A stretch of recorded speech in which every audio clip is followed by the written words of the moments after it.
Hello students.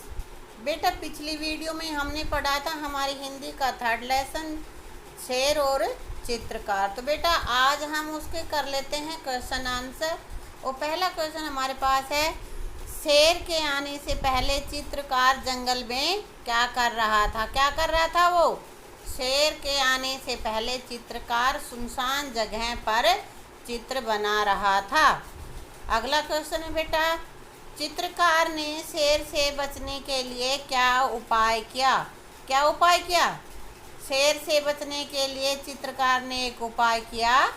उसने कहा कि आप बैठ जाइए, मैं आपका सुंदर सा चित्र बना देता हूँ। यही कहा था ना। आगे बेटा अगला क्वेश्चन हमारे पास है, चित्रकार को नाव पर बैठा देखकर शेर ने उससे कागज कलम ले जाने के लिए क्यों कहा? क्यों कहा बेटा? ताकि चित्रकार वापस आए और शेर चित्रकार को खा जाए। ऐसे ही क्या था ना उसने। अगला हमारे पास है बेटा, शेर को यमराज का मित्र क्यों कहा गया है? क्यों माना गया है शेर को यमराज का मित्र? बताओ क्यों माना गया है? क्योंकि यमराज भी मृत्यु देता है और शेर भी आदमी को या किसी भी जानवर को खा जाता है, खा के उसको मार देता है ना। इसलिए शेर को यमराज का मित्र कहा गया है। अगला क्वेश्चन है, अपना मुंह उधर तो करिए। चित्रकार ने शेर को किधर मुंह करने को कहा था? किधर कहा था? चित्रकार ने शेर को उसके सामने से दूसरी तरफ मुंह करने को कहा था। क्या कहा था? कि तुम दूसरी तरफ मुंह कर लो। अब बेटा यहाँ पे आगे है हमारे पास शब्दार्थ। शब्दार्थ में बेटा है हमारे पास उकड़ू मुकड़ू, यानी कि घुटने मोड़कर। तुम भी बैठते हो ना ऐसे ही। हाँ, कायर डरपोक। खिसका मीन्स भाग गया। खिसियाकर क्रोधित होकर, धोखा खाने के बाद, है ना। चित्रकार चित्र बनाने वाला। झुंझलाहट चिढ़ या खिज। यमराज मृत्यु का देवता, है ना बेटा। यहाँ पे है, शेर चित्रकार के कहने पर पीठ घुमाकर बैठ गया। बताइए बैठे बैठे क्या सोच रहा होगा? क्या सोच रहा होगा शेर? ये तो तुम्हें अपने आप ही करना बेटा। क्या सोच रहा होगा? सोच रहा होगा कि मेरा चित्र कैसा बनेगा, कितना सुंदर लगूंगा, है ना। यदि शेर के बुलाने पर चित्रकार अपना सामान लेने वापिस आता तो क्या होता? क्या होता बताओ? शेर खा जाता उसे, है ना। यदि झील के किनारे नाव नहीं होती तो चित्रकार कैसे बचाता अपनी जान? कैसे बचाता? या तो झील में कूद जाता, अगर उसको तैरना आता होता तो, है ना। नहीं तो कोई पेड़ पहाड़ होता उस पे चढ़ता, कोशिश कर लेता। बचता या नहीं बचता वो तो पता नहीं है ना। हाँ, अब आगे है बेटा हमारा भाषा की बात। होश उड़ना एक मुहावरा है जिसका अर्थ है घबरा जाना। अब घबरा जाने के ही और बहुत सारे यहाँ पे मुहावरे दे रखे हैं। ये जैसे घबरा जाने, पसीने छूटने का अर्थ भी घबरा जाना। हाथ पांव फूलना, उसका मीनिंग भी घबरा जाना है। हाथों के तोते उड़ना, ये इसका मीनिंग भी घबरा जाना ही है।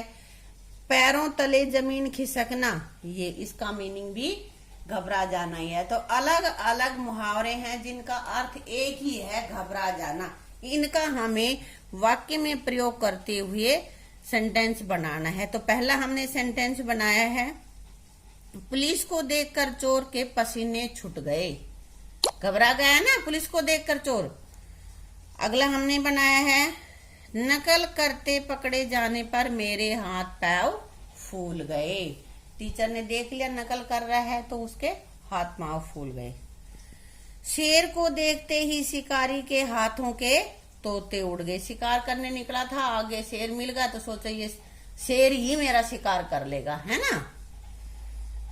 अगला है, माँ की मौत का समाचार सुनकर मेरे पैरों तले जमीन खिसक गई।